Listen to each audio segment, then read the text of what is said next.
Fala pessoal, tudo bom? Estou aqui fazendo outro vídeo.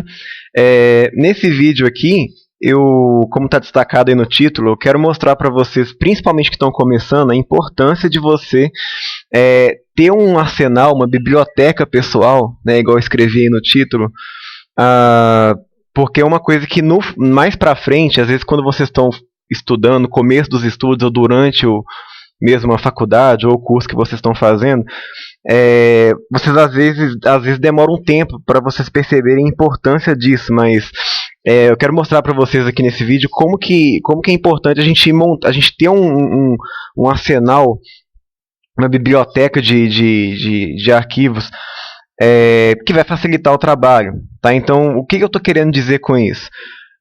Deixa eu mostrar aqui. Eu já mostrei em um outro vídeo que eu mantenho um HD externo onde eu mantenho uma pasta com tudo que eu já fiz, tudo que está relacionado ao curso de Web Design, tá? Então o que acontece? Claro, antes de qualquer coisa, eu já vou fazer um gancho aqui. Tudo que vocês tiverem, seus arquivos pessoais do curso, do conhecimento de vocês, por favor, não deixem só na máquina. Tipo, vocês não têm seus arquivos pessoais, não deixem só no seu computador, porque se seu computador um dia queima, você corre o risco de perder tudo. Então vocês tenham uma cópia disso tudo salvos. Eu prefiro ter no HD externo, mas que seja num pendrive ou mesmo na nuvem. Você tem o Dropbox, outras plataformas online onde você pode hospedar arquivos. Então tenham, por favor, uma cópia no dispositivo externo, porque aí, se vocês vierem a perder a máquina, pelo menos o trabalho de vocês não corre risco. Tá? Então, dito isso, vamos voltar para o foco principal aqui do vídeo, que é a questão de você ter, a importância de você ter uma biblioteca de arquivos pessoal muito grande. O que eu estou querendo dizer com isso? Então vamos lá. Aqui dentro da minha pasta da profissão, eu cheguei a mostrar num outro vídeo, mas eu não detalhei tanto a fundo. É o que eu vou fazer nesse daqui. Eu tenho essa pastinha aqui, que eu chamo de grids prontos, que é uma pasta onde eu deixo modelos de arquivos, coisa que eu faço direto, eu já deixo um arquivo pré-definido pronto, para aí, da próxima vez que eu precisar de mexer com aquilo, eu simplesmente edito. Por exemplo, uma coisa que eu faço direto, que é criar uma página para um site, ou um HTML, um CSS. Então o que você faz? O que eu faço? Eu já tenho uma página que eu chamo de página básica virgem, que já é um index vazio, que ele já está com o básico digitado, eu vou simplesmente abrir esse arquivo e começar a digitar o trabalho no body. Eu já tenho um CSS devidamente linkado lá na parte do CSS, já tem um arquivo CSS pronto para receber edição, que já está linkado. Então, assim, eu já tenho alguns arquivos, coisa que eu faço direto, eu já tenho arquivos pré-definidos que eu vou simplesmente editar. Então, eu tenho uma página virgem, eu tenho um modelo de contrato, quando eu for fechar um contrato com o cliente, eu já tenho um contrato todo digitado, a única coisa que vai mudar vai ser a assinatura dele, e as cláusulas que, vou fazer o trabalho tal, vai ser entregue em tal prazo. Então, muito pouca coisa que vai mudar, que vai ser editado. Mas o grosso da coisa já está lá pronto. Eu tenho algumas coisas que eu fiz durante o curso, que eu fui salvando, algumas coisas de CSS, algumas animações, algumas galerias de fotos que eu fiz em CSS, em JavaScript também. Então tem várias coisas, tudo que eu fui fazendo durante meu curso eu fui guardando, porque um dia ou outro eu posso precisar. Onde que eu estou querendo chegar com isso? Vamos supor, você ficou lá não sei quanto tempo fazendo o seu curso e tal. No meu caso, por exemplo, eu levei 2 anos, fiz o curso de Web Developer em 2 anos. No decorrer desses 2 anos, eu fiz muita coisa, entendeu? Desde a primeira aula de HTML até a última parte, que são noções de SEO e por aí vai. Então foram infinitos trabalhos, atividades que a gente foi fazendo. Aquilo que no meu dia a dia hoje, como programador, eu não uso tudo que eu vi no curso. Então tudo que você usa, tudo que você faz direto, isso em qualquer profissão, na verdade, mas na nossa mais ainda, que a gente que mexe com código, tudo que você faz direto, você mexe com ele todo dia, você lembra, você fica familiarizado com aquilo. Agora, tem coisas que você, depois de um tempo, você já não lembra mais. Não que você não saiba mais, você tem noção daquilo, mas como você não mexe, você não lembra mais. Por exemplo, no meu caso, eu sou focado mais em front-end. Então, 90% dos meus trabalhos são com front-end, que é o quê? HTML, CSS e JavaScript. Eu não mexo, eu quase não mexo com PHP, eu quase não mexo com MySQL, com banco de dados. Então, tem muita coisa de PHP, por exemplo, que eu já não lembro mais. Então, se eu precisar fazer alguma coisa em PHP, eu vou ter que consultar, eu vou procurar algum tutorial ou consultar os arquivos de PHP, os trabalhos de PHP que eu fiz durante o curso. Então, eu tenho muita coisa de PHP salva aqui. Então, tem muita coisa que, por exemplo, se eu precisar de fazer, eu não vou precisar de ficar fuçando a internet afora atrás. Eu já tenho um mini arquivo PHP aqui que eu já tenho algumas coisas prontas. Então eu não vou precisar de ficar quebrando a cabeça muito. Isso é ótimo, principalmente para as coisas que você não tem muita afinidade mais. Por exemplo, no meu caso, o PHP é um exemplo. Como eu raramente mexo com PHP, então se eu precisar de fazer alguma coisa, pelo menos algumas coisas básicas eu já tenho prontas aqui. Então, sei lá, se eu precisar de criar uma função no PHP que faça alguma coisa muito parecida com o que eu já tenho aqui, eu simplesmente vou abrir um arquivo desse e vou editar. Eu não vou ter muito trabalho. Então essa é a importância de você assim, eu gosto de falar isso para quem ainda está fazendo curso, ainda está estudando. Tudo que você fizer, seja de trabalho, nas aulas, seja atividade que você fizer em casa mesmo, você salva, você guarda aquilo, porque um dia você vai precisar. Um exemplo, quando eu fiz o meu site, no final do meu curso que eu fui fazer o meu portfólio, o meu site pessoal, para colocar todos os meus trabalhos lá, eu tive a ideia, enquanto eu estava fazendo o site, eu vou querer fazer uma galeria de fotos e tal. Mas eu falei, mas existem várias maneiras de você fazer uma galeria de fotos. Mas eu lembrei que eu já tinha algumas salvas nos trabalhos que eu já fiz. E eu lembrei que durante o curso a gente tinha mexido com umas 3 ou 4 galerias de fotos, uns 3 ou 4 tipos diferentes. E eu gostei muito de um deles em específico, que é uma galeria de fotos que é feita num plugin de jQuery, que é um framework de JavaScript, que ele chama Fotorama.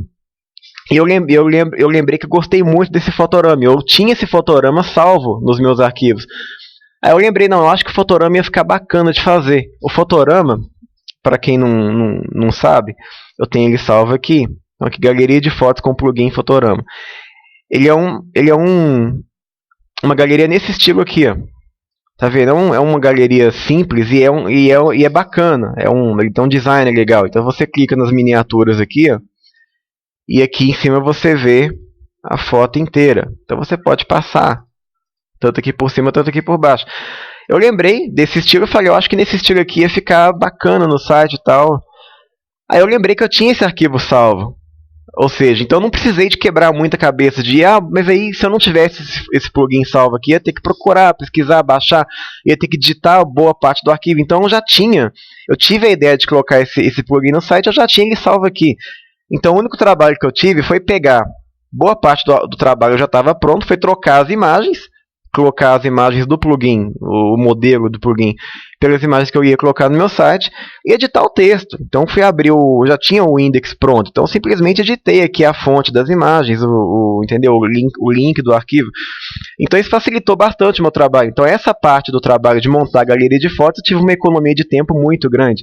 Se eu não tivesse esse plugin salvo, eu talvez levasse dias para fazer isso daqui. Como eu tinha o arquivo já estava parcialmente pronto, eu levei 2 dias para fazer. Eu já tinha o grosso pronto, simplesmente precisei editar. Então, assim, muita coisa no seu dia a dia, quando você estiver trabalhando, seja por conta própria, seja numa empresa, você, hora ou outra, vai precisar de alguma coisa que você não mexe todo dia. Às vezes, sei lá, seu patrão, seu cliente eu podia ter um cliente, meu cliente podia virar isso para mim, eu queria uma galeria de fotos e tal, mas eu não sei mais ou menos como é que eu quero, mas eu queria uma galeria que tivesse um efeito legal e tal. Aí eu já tenho aqui alguns modelos salvos, galeria de fotos desse jeito, galeria de fotos desse jeito.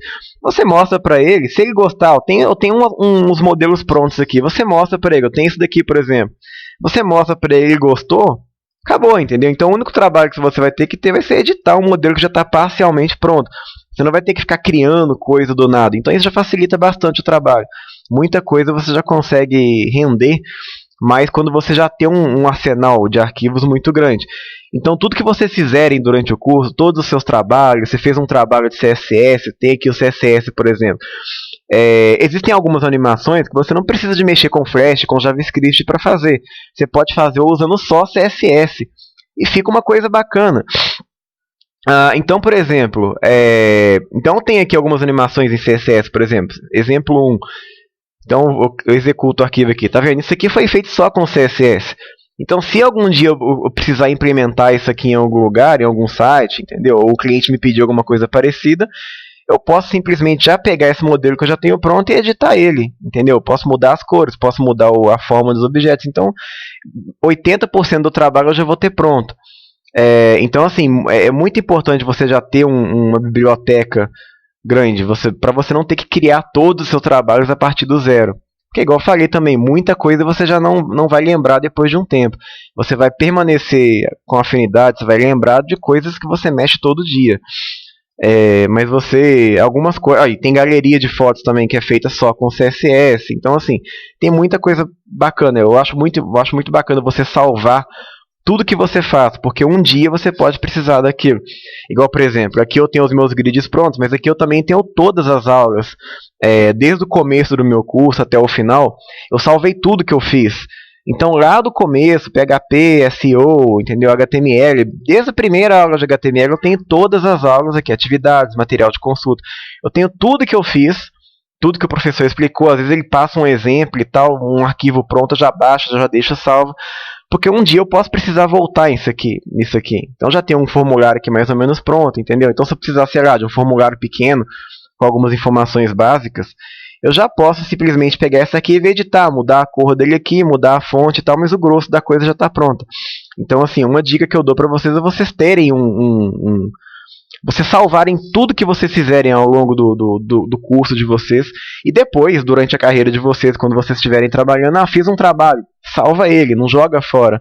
Um dia você pode precisar, aquilo pode servir de consulta, você pode simplesmente pegar aquilo e editar aquilo. Isso facilita bastante o trabalho de vocês. Principalmente, igual eu falei, para coisas que você não mexe todo dia. Então, se eu tiver que fazer, sei lá, se amanhã eu precisar fazer alguma coisa em PHP, em banco de dados, eu já tenho alguma coisa salva aqui. Então, não vou precisar de ficar cavando muito fundo. Só se for uma coisa muito cabulosa. Então, para esse vídeo, essa é a dica-chave que eu gostaria de dar para vocês. Vocês procurem salvar tudo que vocês fizerem, que aí vocês vão ver que no final do curso de vocês, igual no final de 2 anos, eu tive 2 anos de curso. Claro que eu pretendo continuar fazendo outros cursos mais para frente, mas só nesses 2 anos do curso de web design que eu fiz, eu ganhei um arquivo, uma biblioteca, eu montei uma biblioteca de arquivos muito grande. Tá, então tem um material de consulta muito grande aqui, é muita aula. Então eu tenho aqui todas as aulas de todos os módulos que eu tive. Eu tenho todos os trabalhos que eu fiz, está tudo salvo aqui. Então eu tenho um suporte de material muito grande. Se eu precisar, sei lá, eu estou na empresa, no estágio que eu vou fazer, eu precisei de fazer alguma coisa que eu já não lembro direito como é que eu faço, mas eu lembrar, mas lá no meu HD eu tenho um trabalho parecido com esse daqui, eu posso aproveitar. Então eu entro aqui na biblioteca, pego o trabalho, realmente ele é parecido, eu posso pegar esse arquivo, editar, mudar a cor, mudar o layout, mudar um pouquinho o CSS, está pronto o negócio. Então um negócio que você levaria o dia inteiro para fazer do zero, você leva poucas horas, entendeu? Então isso é uma dica preciosa, parece uma coisa boba, mas é uma coisa que ajuda pra caramba, principalmente quando você está no começo. Tá? Então vocês salvem tudo, se vocês puderem, tá vendo tem essa pasta aqui, o áudio das aulas, se vocês puderem gravar também as aulas que vocês tiverem, isso também é uma outra coisa que ajuda pra caramba. E uma coisa que eu arrependo é que nessa pasta tem só 2 arquivos salvos. Uma coisa que eu arrependo é de não ter gravado mais aulas ao decorrer do curso. Porque na verdade essas 2 aulas, quando eu gravei, foram aulas que às vezes alguém da turma não ia na aula e avisava pelo WhatsApp no grupo: hoje não vai dar pra ir na aula, tem como alguém gravar a aula pra mim e mandar o arquivo? Aí nessas 2 vezes, como eu era o representante da turma, eu fiquei responsável por isso. Eu mesmo gravei a aula e encaminhei o áudio depois para o pessoal. Depois eu mesmo fui escutar esse áudio, o áudio da aula, e eu vi, pô, cara, eu devia ter feito isso mais vezes, que realmente é uma coisa muito, ajuda demais. A maioria dos professores não vai se importar de você fazer isso daqui. Tá? Então você vira pro cara e fala, eu posso gravar a aula e tal. Então a maioria dos professores vai até gostar. Porque um professor não tem nada que um professor mais gosta quando ele vê que um aluno realmente está interessado na aula dele. Então, às vezes o cara que não quer estudar, que não quer levar a sério, o cara que não presta atenção, ele nunca vai fazer isso daqui, não vai gravar a aula para escutar depois em casa. Então o cara, quando está interessado mesmo em repassar e não perder nenhum conteúdo, porque ele vai procurar maneiras de realmente absorver o máximo daquilo que o professor está falando. Então existem até estudos. Tem um estudo que eu vi uma vez dizendo que em sala de aula o aluno absorve 16% na hora ali, você absorve 16% do que o professor falou. Vamos arredondar, 15%. Então muitas vezes 85%, 80%, 85%, mais de 80% do que o professor falou ali na sala, você não absorve na hora. Então você grava, se você puder gravar o áudio e repassar depois em casa, você chega em casa, toma um banho, relaxa um pouco e senta para escutar aquilo com calma. Às vezes você pesca algum detalhe que você não tinha prestado atenção na aula. Então isso é muito bacana, entendeu? E quando eu fui escutar o áudio das aulas, eu realmente arrependi de não ter feito mais vezes. Ainda mais que no meu caso, eu tive a sorte de ter um baita professor, entendeu? O professor que me deu aula durante o meu curso, ele é assim, ele foi um daqueles professores que você lembra do cara pelo resto da vida, que o cara era muito bom, entendeu? Então, eu tinha aula com o cara, se você prestasse atenção na aula dele, quando você chegasse em casa, eu raramente tinha que pegar de novo para poder ver. Então, só com a aula do cara, eu já aprendi, eu já podia fazer a prova do cara só com a aula oral do cara. Dificilmente eu pegava em casa só para revisar, mas eu não precisava ferrar aquele assunto todo de novo. Então eu tive a sorte de ter um professor desse no curso. Então isso faz uma diferença danada. Então quando eu repassei o áudio em casa aqui, eu pesquei um ou outro detalhe que eu não tinha pescado em aula. E realmente faz uma baita diferença, entendeu? Então assim, uma coisa que eu recomendo vocês fazerem também, vira pro professor, tudo bem. Às vezes tem professor que não gosta, tá? Que não vai permitir que você grave a aula, mas assim, a maioria absoluta deles não vai se importar, a maioria vai até gostar. Eu mesmo, eu até gosto quando alguém me pede para poder registrar, gravar alguma coisa que eu estou fazendo, eu até gosto, me sinto meio que lisonjeado, porque igual eu estou fazendo esse vídeo aqui, eu gosto de transmitir o conhecimento que eu tenho e ajudar o máximo de pessoas que eu puder dentro das minhas limitações. Claro, eu não sou nenhum monstro da programação ainda, mas o que eu já sei fazer, eu gosto de passar, de ensinar. Então, assim, a maioria dos professores não vai se importar. Então você pede pro professor, professor, posso gravar a sua aula e tal? Então você deixa o celular gravando ali, você senta lá na frente, ou então se você não senta na frente, pede para deixar o celular na mesa dele, geralmente ele não vai se importar. Mas aí, claro, lembrem de deixar o aparelho no silencioso para ele não tocar no meio da aula e atrapalhar a aula do cara. Então deixa o celular no silencioso, bota ele para gravar e morreu, entendeu? Chegar em casa, se precisar de editar, cortar alguma parte, vocês fazem, mas isso é uma coisa que ajuda pra caramba. Então assim, resumindo, o recado que eu queria passar nesse vídeo: guardem tudo que vocês fizerem. Se vocês puderem gravar a aula do professor, grava. Atividade que ele passar, arquivo, link que ele passar, o que vocês fizerem na sala de aula, guardem tudo que vocês fizerem. Por menor que seja o trabalho, por mais bobo que vocês achem que não vou precisar disso aqui lá na frente, mas guarda, cara, não custa nada. Esses arquivos HTML, ainda mais que a maioria deles ocupam kbytes, entendeu? Eles não são pesados. Então guardem tudo que vocês fizerem, vale muito a pena, que isso no futuro isso pode ajudar bastante. Uma coisa que eu vou fazer, que eu mesmo não fiz ainda, mas que eu vou fazer quando tiver tempo, é escanear todas as minhas apostilas e ter elas em PDF. Porque na hora do aperto, sei lá, você está numa empresa, entendeu? Você pode precisar de fazer um trabalho, você não lembra como é que faz aquilo direito. Aí às vezes, sei lá, você vai ficar entrando na internet para pesquisar tudo, isso meio que pega mal, entendeu? Você tá lá, o patrão ou o cliente pede para fazer alguma coisa, aí tudo que o cara te pede, você vai entrar na internet pra pesquisar como é que faz isso. Então isso pega mal pra caramba. Então assim, se for pra pesquisar tudo que você tiver que fazer, o cara mesmo faz. Isso meio que tira um pouco a sua credibilidade. Então se você tiver um arquivo pessoal onde você possa consultar, é mais discreto do que você ter que ir no Google toda hora. Então isso ajuda pra caramba. tá? Principalmente aquilo que você não mexe todo dia, que você não vai ter muita prática mais. Então fica a dica, vocês terem um arsenal aí, montarem um arsenal pessoal para levar para vocês, ainda mais que hoje em dia é muito fácil. Tem um HD, um pendrive, você leva na mochila, você pode levar, você não precisa mais ficar carregando material para tudo quanto é lado. Você, igual eu acabei de falar, pega suas apostilas, escaneia, tem um PDF com todo o seu material escrito que você tem. Então você meteu isso num pendrive, num HD externo, você levou para qualquer lugar que você for trabalhar, entendeu? Então é muito, hoje em dia você tem essa facilidade. Então você não tem que ficar carregando 10 mil livros com você o tempo inteiro. Então é uma dica simples, mas que pode ajudar bastante. Tá? Então o recado desse vídeo é esse. Espero que vocês possam aproveitar alguma coisa do que eu disse aqui. E é isso daí. Até o próximo vídeo. E qualquer dúvida vocês podem, qualquer sugestão também, alguma coisa que de repente, sei lá, eu esqueci de falar, vocês podem sugerir nos comentários que eu respondo. Tá ok? Então é isso aí, até a próxima e falou!